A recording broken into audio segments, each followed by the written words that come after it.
लागे बाबा के भवन, झूम झूम गीत गावेला पवन।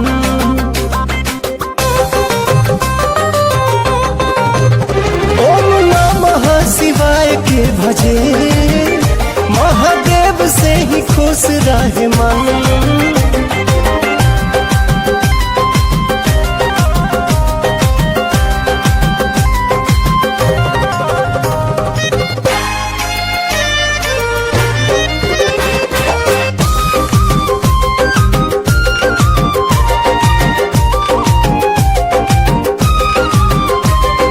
खाती सुख राशि के तदेव दोहरावे,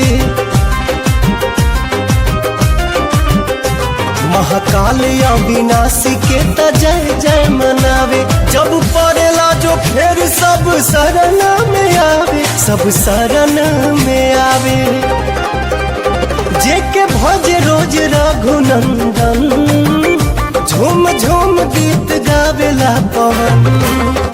बड़ा नीक लागे बाबा के भवन, झूम झूम गीत गावेला पवन।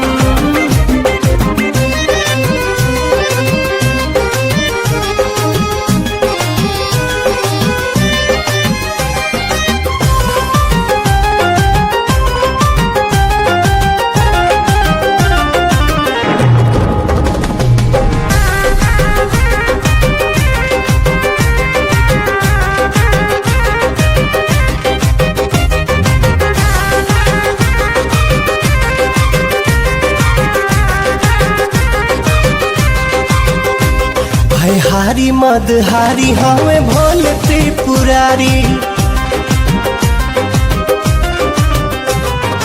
अगम अनंत बाबा हमें गंगाधारी।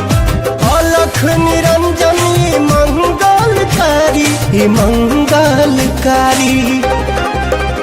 देखी तर से मतलबी नयन, झूम झूम गीत गावेला पवन। बड़ा नीक लागे बाबा के भवन, झूम झूम गीत गावेला पवन।